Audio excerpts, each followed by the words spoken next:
Karen and I recently experienced something we had never experienced before, a family constellation session with today's guest, Alex Carabi. To say we were blown away would be an understatement. We're still processing it. What unfolded during those few hours challenged our understanding of healing, family patterns, and the way we may be carrying stories that didn't even begin with us. Alex is a coach, therapist, speaker, trauma practitioner, and family constellation facilitator whose work blends trauma healing, systemic therapy, embodiment, mysticism, and relational wisdom. What makes his approach especially unique is his double blind constellation process, where neither participants nor Alex initially know who is representing whom, yet hidden dynamics often emerge with remarkable clarity. Today, we're talking about what family constellation work actually is, why people seek it out, how family and systemic patterns can influence our lives, and what becomes possible when those unseen dynamics are finally brought into the light. Let's get going. Hi, Alex. Hi, Karen. Hi, Hi, Robin. Hi, glad to be Alex. here. Hey, Welcome. thank you. So good to be here. This is a big one for us. We have done so many different sessions, but I would have to say this was almost like watching a TV show unfold. It was that magical and that undescribable, really, for us, and how the plot sort of unfolded. And so I can't wait to share what you do with our listeners and viewers. Let's start just hearing a little bit about you and how you found your way into the work that you do.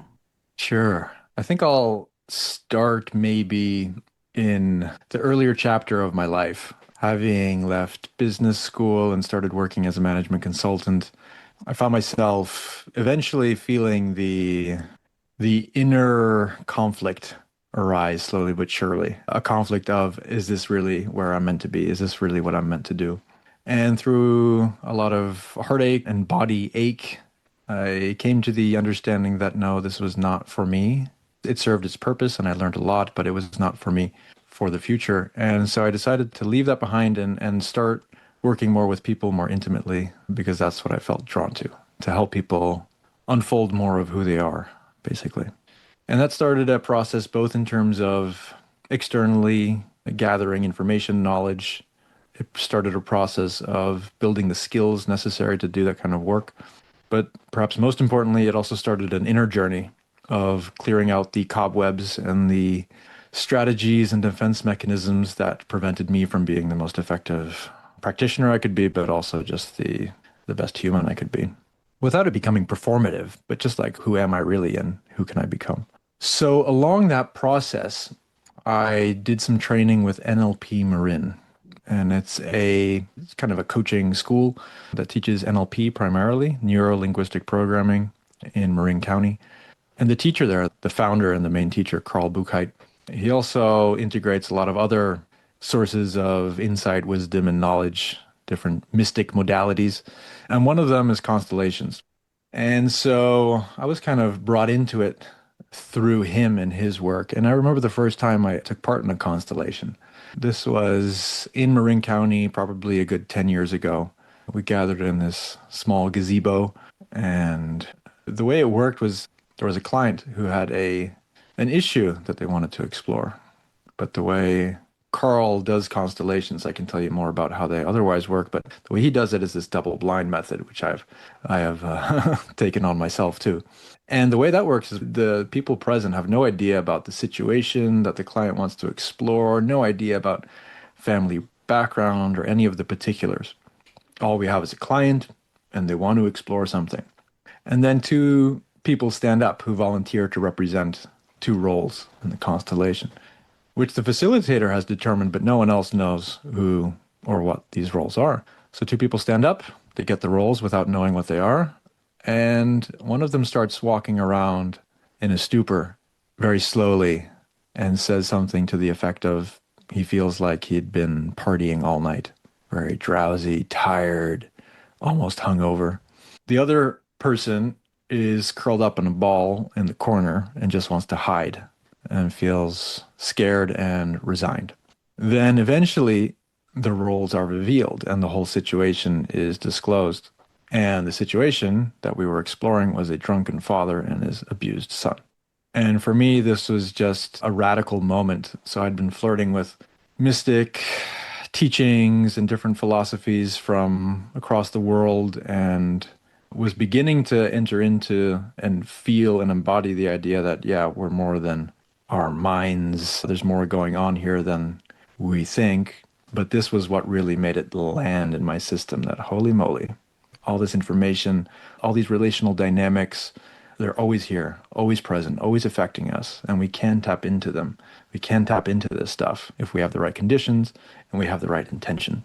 So that was the starting point, and since then I've dived fully into the work, and it's probably, I would say, the most dear part of my work. So I do one-on-one coaching and developmental trauma therapy and different types of corporate work, but the stuff that's closest to my heart, it is this constellation work, because it's so deep, so human, and it really accesses something so essential to who we are, but that we so often forget, ignore, deny, or push away. Because you introduced the constellation work, I think it would be really helpful to further explain what family constellation work is, why people would want to do it. Oh, Karen. I love the way you introduced that. I think for the listener, can you also explain a little bit about the participants who are there? Because, and how do they intuitively Yeah. know? Are they tuning into their own intuition for how they feel? Like, how does that work when they're picked? How are they able to tune into whatever is needed in terms of the role? We're going to Yeah. get really dive in.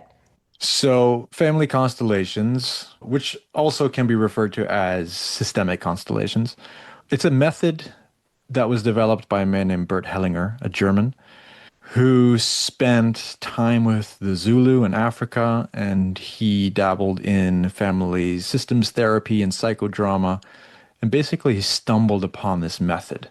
Well, the main intention for it is to identify and resolve stuck and repeated patterns, unhelpful dynamics in family systems. So things that get passed down that are immune to other forms of intervention and that have a long-lasting legacy, typically. And constellations are a way of identifying these things and then resolving them. And the way it works, and this is the way I do it, and I've been taught there's other ways to do it, but the way I do it is we gather a group of people in a room, which we will call participants. And these participants are simply people who want to, instead of going to the bar watching a soccer game, they want to like explore their inner world with some fellow travelers, really. So they have no agenda other than that. And then we have me, for example, as a facilitator, and then a client or a subject. And the client has something going on in their life that they want to address. And that could be anything from, well, I just realized I have this repeated pattern that my mom has and my grandmother has, and it's influencing how I parent and how I interact with my husband. Can we address this? It can also be more amorphous. It can be something like, I'm struggling with money, or I have this chronic condition that's immune to other forms of change or other forms of intervention. I'm struggling with relational dynamics with my siblings or my partner. It really doesn't matter. Anything that's currently perceived as an issue or a challenge that doesn't shift is game for a constellation. So what I do is I have a conversation with this person beforehand to understand the ins and outs of what's going on, and then factual information about their background, their upbringing. But I do this behind closed doors before the constellation, so the other participants have no knowledge of what we have talked about. Then we all gather in a room, if we do it physically, but it could also be online on Zoom. We all gather, we're sitting in a circle, and we begin the constellation, which I do simply through my intention. I basically say to myself, now we begin the constellation. And through that intention, with the intention and presence of other people, somehow the constellation becomes possible. This is way beyond my pay grade to say more about, as is many of the things I will continue to share. But what I then do is to write down a few roles on small slips of paper. So it might be something like mom or dad. It can also be something like love or money. But based on the conversation we've had, I write down roles that seem relevant to the situation at hand. And I write them down and then I fold them up several times And so eventually I have a small pile of folded pieces of paper in my hand. I know, me as a facilitator, I know which ones are in the hand, but I don't know which one is which. And no one else in the rooms knows at all which roles are on these pieces of paper. And then I ask for volunteers. So people, participants who are there, who are willing to be a representative. So they take a role, those who want to, and they put it in their pocket. So they don't look at it. So I don't know who has which role, and they don't know what role they have. And then the instruction is to let the role come. It doesn't require any effort. I make that very clear. This is not anything you need to try hard to be able to do. And it's certainly not role playing. And it can't be role playing because they don't know what they're representing. Exactly. But just to like eliminate that possibility, you're not trying to say what a mother might say, first of all, because you don't know you're the mother. But secondly, that's not the point of this. The point of this is to allow what's in the field, in the relational field, to come through you as a representative and be expressed in the room. And what starts to happen after just a couple of minutes, sometimes instantaneously, is that these representatives start feeling sensations and emotions that they weren't 5 minutes ago and that feel quite distinct. And they can be sometimes more subtle, but sometimes more pronounced. They'll also want to probably stand in a particular place, be close to some of the representatives, but be far away from the others. Sometimes they don't want to look at the other representatives. And so all of a sudden you have this 3D map of this relational system, which is just fascinating to witness. And then what we do is we start acknowledging what is. Bert Hellinger, I don't know if he wrote it or some of his students wrote it, but there's a book called Acknowledging What Is, which summarizes much of what constellations are about. Because the idea is that similar to other forms of trauma or stuckness, what creates challenge, pain, just difficulty is exclusion. Basically, when we push things away and we resist them, they can't complete. And when they can't complete, they don't move on. Now, we do this for good reasons. The trauma response is we push away, deny overwhelming emotions and sensations that we don't have the capacity to feel or digest, either in ourselves or in our holding environment. So we push it away, we kind of suppress it, we might dissociate, we might disconnect from our emotions, but in some way, shape, or form, we push it away and it stops. Now, that's fine because, or it's very useful because it means you can go on and live your life. But there's a cost. The cost is the energy and resources that go into pushing it down. The cost is symptoms that arise because of the disintegration or disharmony in the system.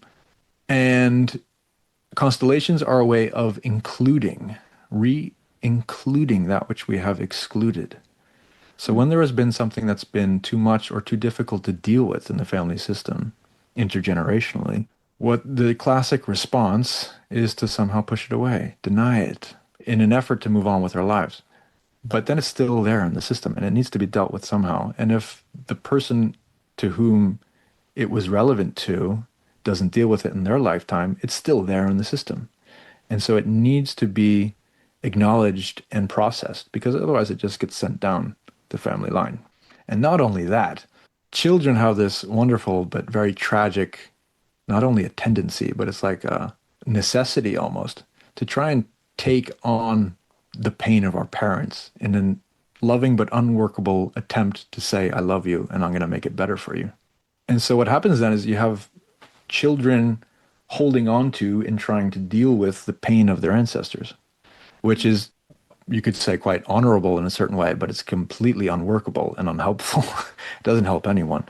But these are part of the reasons for why we experience some of the challenges we do in life. You know, we can think that, yeah, it's what happened when I was 3 years old. Sometimes it is, but sometimes it's much older than that. And so what we're doing in a constellation, back to the format and what's actually going on, is we are seeing and acknowledging that which has been excluded or denied. And through this process, I'm guiding people to say, basically share what they're experiencing, what emotions they're feeling, what they're feeling in relationship to other people. And these relational dynamics surface. You might have a role or representative standing next to another one, maybe the mother or the father, Or maybe they're turning away from their mother and their father. They don't want to be close to them because being close to them brings them into contact with something that's too painful. Or they're doing what's called parentification, and they're trying to take on the pain of their parent. But what that does is it creates no space for the child to be as they are. So through this process, we're seeing the dynamics, we're speaking them out, we're speaking out that which is or has been hard or impossible to say or acknowledge. And eventually, through this process, there becomes more and more harmony in the system.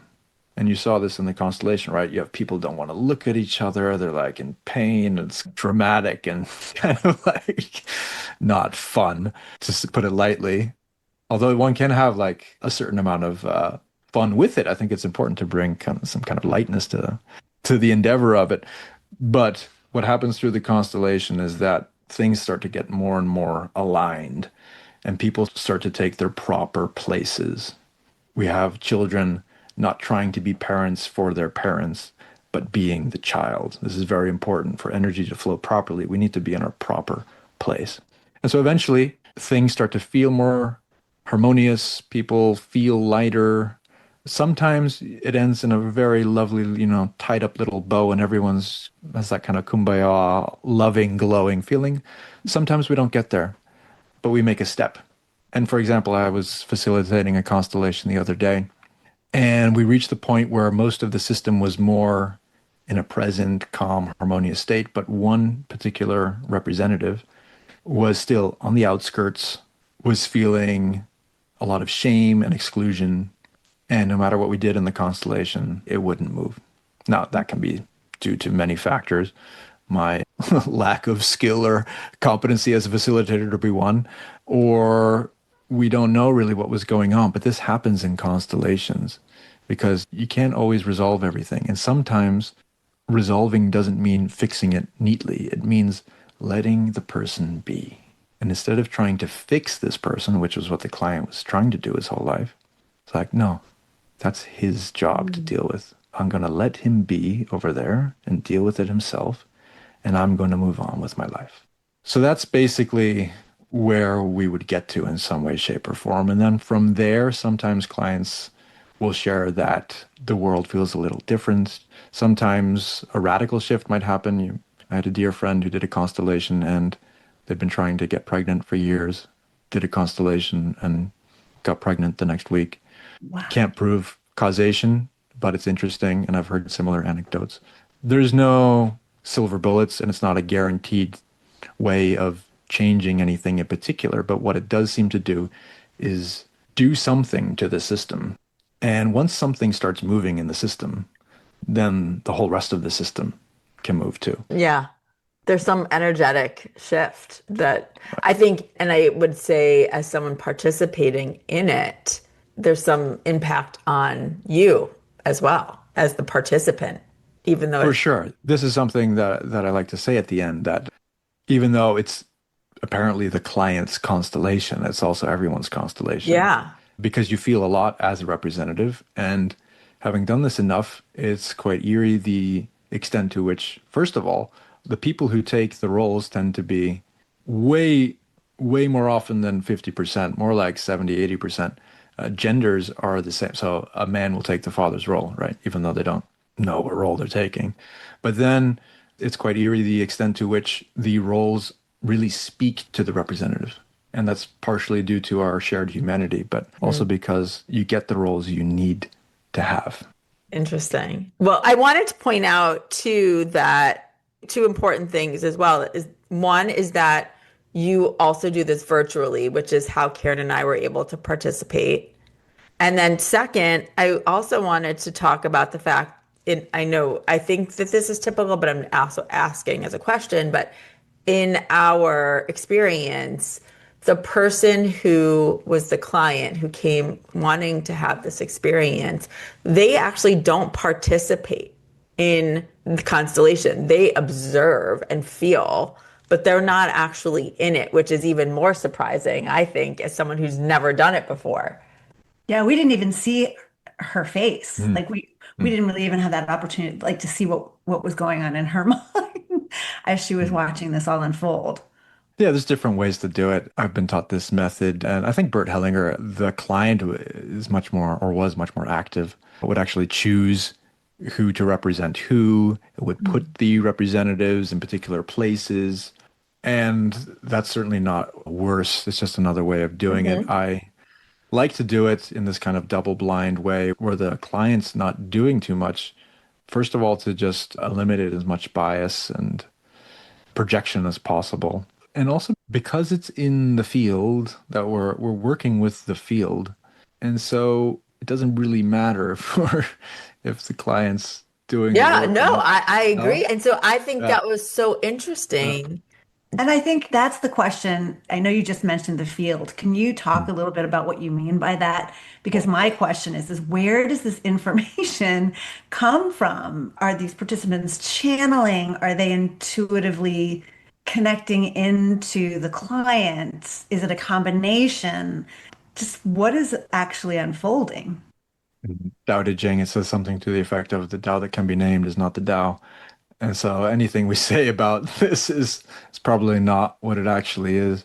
But the closest I can get is to say that if we leave behind the what's generally the mainstream assumption that consciousness resides in the brain and that we're all these individual brains walking around where all consciousness and intelligence and everything else is contained within the limits of our skulls, then constellations make absolutely no sense. It's like just a farce, Totally. really. It's Yeah. just like, it's just total projection and, meaning making. And okay, that could be the case. I prefer to hold the assumption that consciousness is not something that comes from the brain, but something that we tap into. So we are constantly, actually, if you want to use the word channeling or Mhm. tuning in, we're doing it all the time. And if you hold that assumption, then constellations don't actually seem that strange because then all we're doing is we are setting the intention to tune into something that's not just us, but something that is relevant to the client that we're exploring.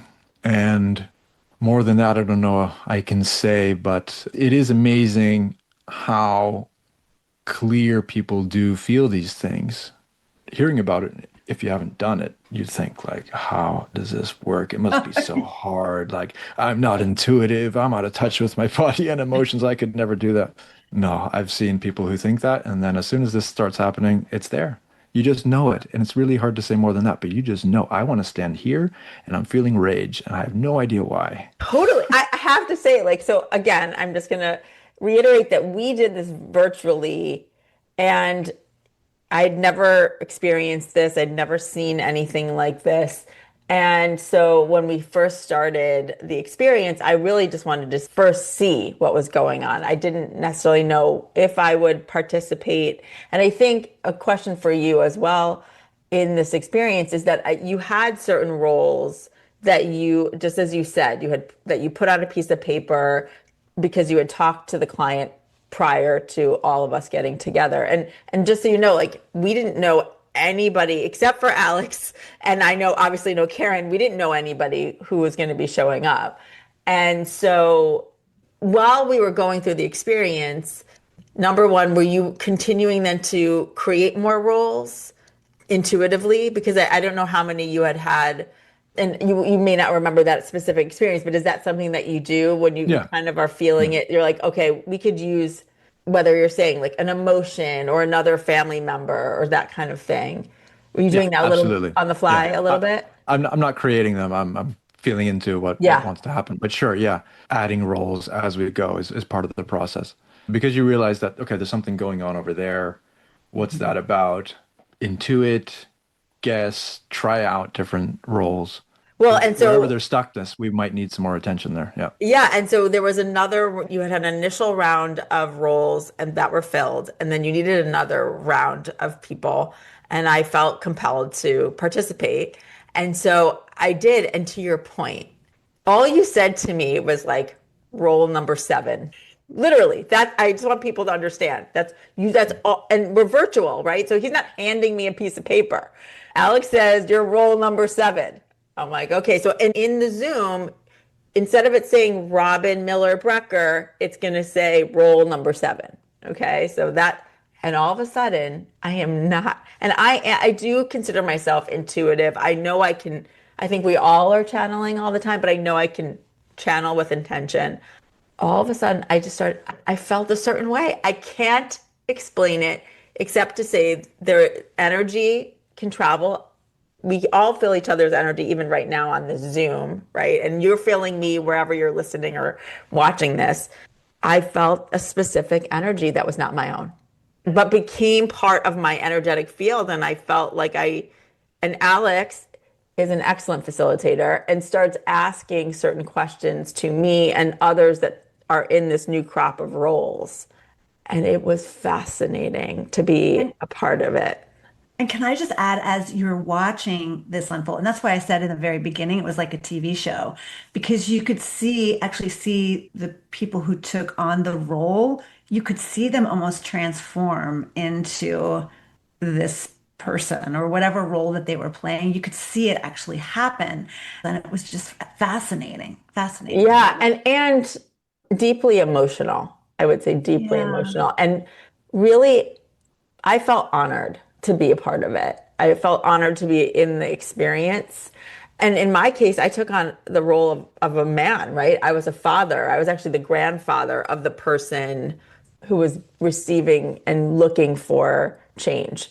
And I think to be a part of that and for all of us, the energy that we all had together being there, whether you were participating in a role or not, you were in the energy. And then to see the client at the end, she came on at the end. We did not see her from pretty The much entire the time. whole time. And so to see her come on at the end and you can see the emotion that she was feeling because so much had been revealed that I don't even think she knew. That's the other part you must see is that there is so much revealed.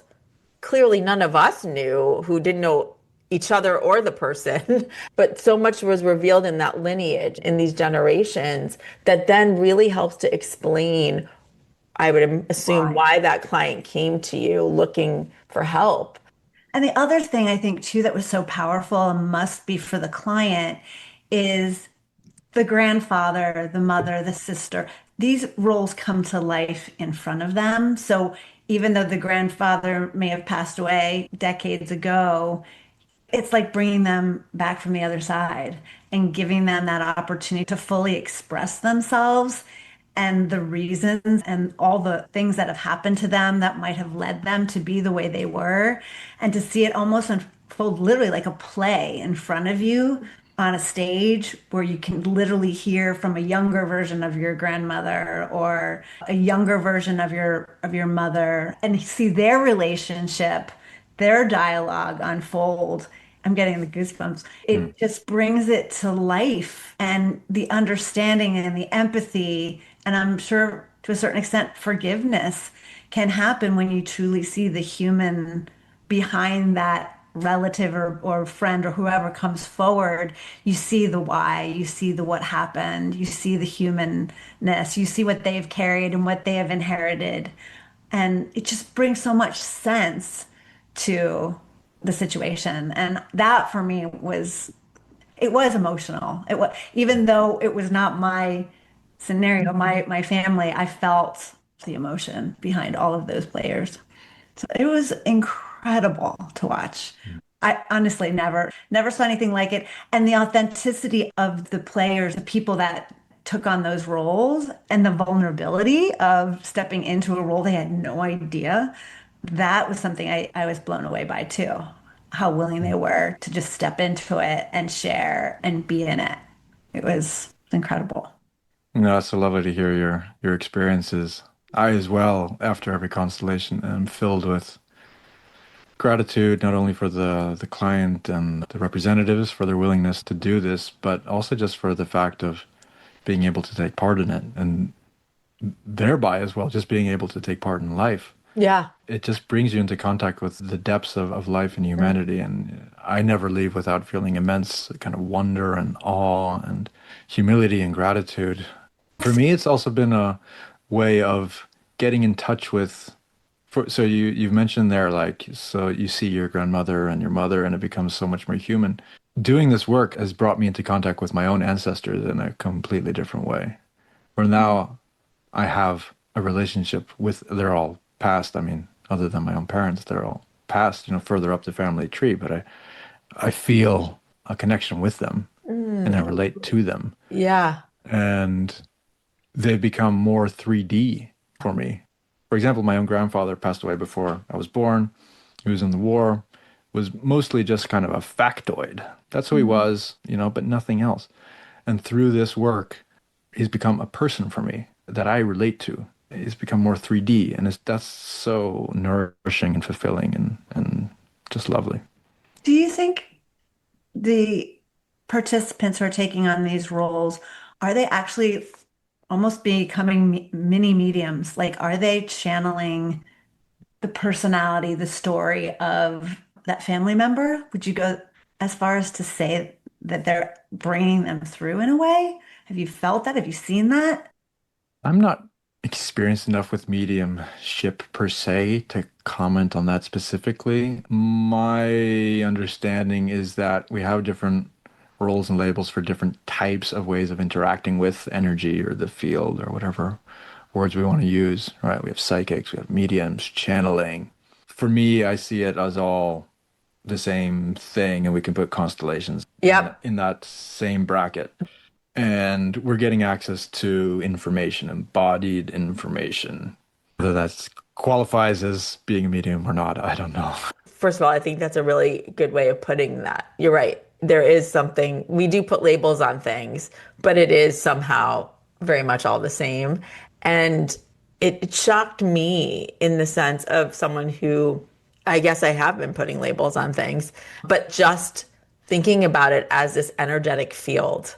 There was something more 3D or tangible for me with that experience that proved to me, as someone who is continuing to seek and learn and all the things, that is so accessible. And I thought the other thing also so interesting in the constellation that we did, not only did you have someone who represented the client, but you had someone who represented the client's inner voice. Yes. And I thought, brilliant.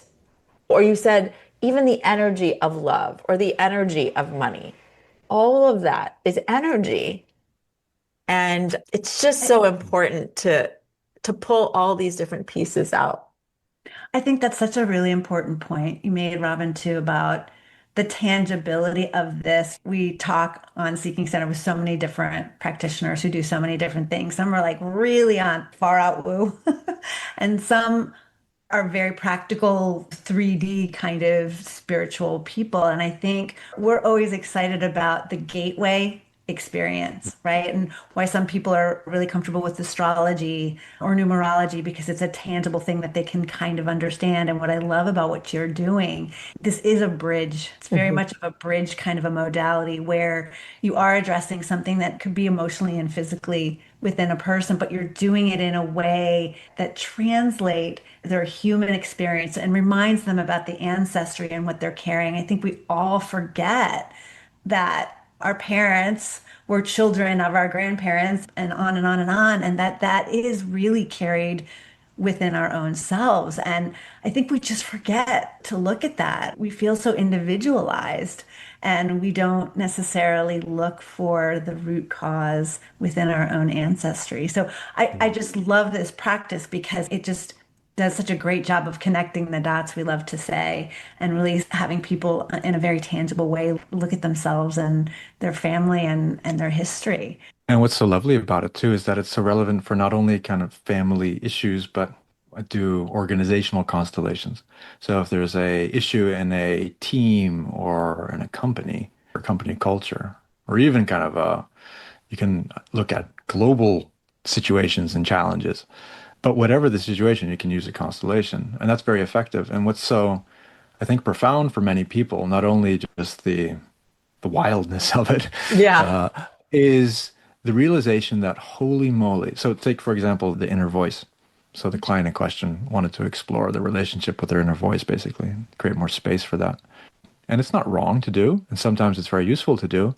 You journal about it and you writes things you otherwise wouldn't say, and you practice saying that more often, and you kind of push yourself in a certain way to say more in your life. And that can be very useful. Sometimes, though, there's all this intergenerational or other systemic, all these dynamics happening and influencing one's relationship with your inner voice. So no matter what you're going to do on the outside, there's still this stuff going on under the surface. And so that realization that, wow, my conception of my own life, my behaviors, my feelings is far more complex than I could imagine. And there's not these linear, simple explanations. And so if I open myself up to just the grandeur of life and what I'm part of, all of a sudden I have a way different relationship with my own challenges where I don't try and fix them and I'm more curious about what's going on here that's influencing me so Yes. that I have had to reject my inner voice. And in this case, there was all kinds of intergenerational family dynamics at play that played a part. I'm not going to say they were the only things impacting that relationship, but it was part of it. Mhm. And the same thing if you do it in an organization. You know, you could blame certain employees, or there's so many things we like to use as the excuses or reasons for why we're experiencing problems. But it's usually way more complex. And this is a way of identifying that. And just finally, there, I'd like to say too, like, you can do this with objects. You don't need to do it with people. You can do it one on one. You take any type of object. I like to use these little figurines. You could do it on Zoom. Write down pieces of paper, fold them up. I hold one in my hand and I say, you know, which role are we going to take here? I take the one that feels right. And then we start a constellation. And I kid you not, I did this the other day myself. I do it myself sometimes just for my own curiosity Yeah, we were to going to work through ask my own you. stuff. And then I was doing this just the other day. It was amazing. And I take each role. Once I take a figurine and I plant it down here and I hold it for a moment, each one feels a little different. And I had one where once I took the figurine and I held it in my hand, I just burst into shakes and tears. And again, I've written down the roles so I know which ones Yeah. collectively are here, but I don't know which one I'm holding in my hand. And it was Wow. super intense. And then I unfold it and it wasn't like tomatoes. It was like there was a lot of charge on that particular role. So it's really fascinating extent to which one can play with these things, and That's really this is cool. going on all the time. We just need to have the willingness and to tap into it. Whenever you're doing this, do you set an overall intention for that session? So when you did it for yourself or when we were participating with the client, was there an overarching intention for that person to clear a specific block? Or do you know what I'm trying to say? Like, Yeah. So there's always the client has an intention. They're obviously experiencing something that's less desirable than optimal, and they want to change or address that. That's natural. And so there will be a theme or there's yeah. some container on like what we're exploring and why it's important to this person. And perhaps we'll even know what do they actually want to be experiencing. Sometimes that's too far out, but Yeah. there's often There's intention. kind of an So that's overarching. important. Set some kind of boundary. But also, I, as the facilitator, and when I do it with myself, this is very important, not only in constellations, but in all of life. I'm not trying to change anything. I'm trying to witness and acknowledge what is. That's right. And this often is in kind of the deepest truths of life. They're very paradoxical because the better you can do that, the more you can do that, the more things will change. But you can't try and change things. You can't force them. You can't let No, you're any of that so energy go in. right. We are just honoring. So the other day, there's this theme I want to explore because it's somehow challenging in my life. Let's see what's going on. And what can I honor and respect and see and acknowledge that I haven't? Show me. I That's love that. basically the intention. Show me what I don't, Show what I me. can't see. Oh, that is such a huge aha. It really is, because I think most people are always out to change, right? That's They think true. there's something wrong, there's something broken, I need to fix it, I need to be better, all those things. And that was what was so beautiful about the process that we watched, because it just unfolded. It wasn't, you must apologize. You guided the conversation, but there was no fixing that you were asking to have happen. It Yeah. was really just being heard and understood. I think a great example of that is actually Bert Hellinger said very famously, I stand by the villain. So oftentimes in families, in life, there are what we would call perpetrators, people who have done things which are whatever we classify as morally wrong or bad. It could be anything, murder, rape, stealing. Now, what I'm saying does not mean our ways in life of dealing with that is wrong. But what we tend to do is to exclude and push away these people very Mhm. naturally because it was too painful, too overwhelming. We don't want to have anything to do with them. However, when they interact with the system at that level, they are then part of the system. There's no getting away from that. And so what Bert Hellinger meant was that continued efforts to push away or deny people who are part of the system, even though they might have done something horrendous, that's only going to prolong the suffering.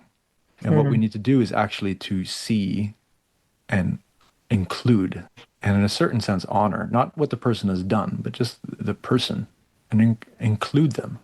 Doesn't mean we need to party with them and get along with them swimmingly, but it's like, no, you are part of this. You are part of my life. And instead of turning away and judging and denying you, I see you. And through that, enormous healing can come. Yeah. It's just an example of the power of seeing it. It's what you were saying at the beginning of our conversation, which so many people do, because I wrote it down, because how many people, are just sort of putting it aside, not looking at it, thinking that they're better because they're just putting it in a box and moving on, right? Like that's just part of who I am, not going to deal. And it's such a great point that it is part of who you are. Yes.